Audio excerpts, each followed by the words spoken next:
নমস্কাৰ প্ৰিয় দৰ্শক, মই মীৰাই আপোনালোকক স্বাগতম জনাই আজিৰ ভিডিঅ'টি আৰম্ভ কৰিবলৈ ওলাইছোঁ। আহকচোন ভিডিঅ'টোৰ মাজলৈ আগবাঢ়ো।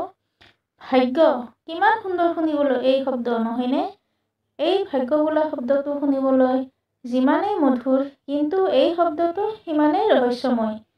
কেতিয়া কি হয় কোনেও নাজানে। সকলোৱে কয় যে ভাগ্যত যি লিখা থাকে সেয়াই হয়, তাতকৈ বেছি একো পোৱা নাযায় বা কমো পোৱা নাযায়। বিধাতাই আমাৰ কপালত যি লিখিছে সেইটো কেতিয়াও মুচিব নোৱাৰি। কিন্তু এইটো কোনেও বুজিব নোৱাৰে যে বিধাতাৰ কপালৰ লিখাও আমি আমাৰ কৰ্মৰ দ্বাৰাই বদলাব পাৰোঁ। যদি আমি শুভ চিন্তা, শুভ কৰ্ম কৰোঁ, তেতিয়া বিধাতাই আমাৰ লগত কেতিয়াও বেয়া হ'বই নিদিয়ে। আপোনালোকে কেতিয়াবা আকাশত উৰি ফুৰা পক্ষীবোৰলৈ চাইছেনে? পক্ষীবোৰে কেতিয়াও ভাগ্যৰ ওপৰত নিৰ্ভৰশীল নহয়। যিমানেই বতাহ, যিমানেই বৰষুণ নিদিয়ক কিয়, কেতিয়াও হাৰি নাযায়। সিহঁতে চাৰিওফালে ঘূৰি ঘূৰি এটি এটি কৰি খেৰ কুটা নিজৰ মুখেৰে কঢ়িয়াই নিজৰ বাহ সাজে।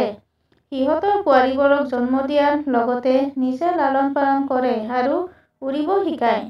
কেতিয়াও চৰাইবোৰে সিহঁতৰ ভাগ্যৰ ওপৰত নিৰ্ভৰশীল নহয়। চৰাইবোৰৰ এই স্বাধীনতাখিনি আমিও শিকা উচিত। আপোনালোকেও মনত ৰাখিব, আমাৰ ভাগ্যও বিধাতাৰ লিখনি নহয়। আমাৰ ভাগ্য সেইটোৱেই যিটো আমি দিনৰ পিছত দিন ধৰি নিজে লিখোঁ। কিছুমান আমি নিজে পৰিশ্ৰম কৰি আৰু কিছুমান নিজৰ চিন্তা ভাৱনাৰ জৰিয়তে। প্ৰিয় দৰ্শক, ভিডিঅ'বোৰ ভাল লাগিলে মটিভেশ্যন কোৱাটছ বাই মীৰা চেনেলটো ছাবস্ক্ৰাইব কৰিব, লগতে লাইক, শ্বেয়াৰ আৰু কমেণ্ট কৰিবলৈ নাপাহৰিব। পুনৰ লগ পোৱাৰ আশাৰে আজিলৈ আহিছোঁ। ধন্যবাদ।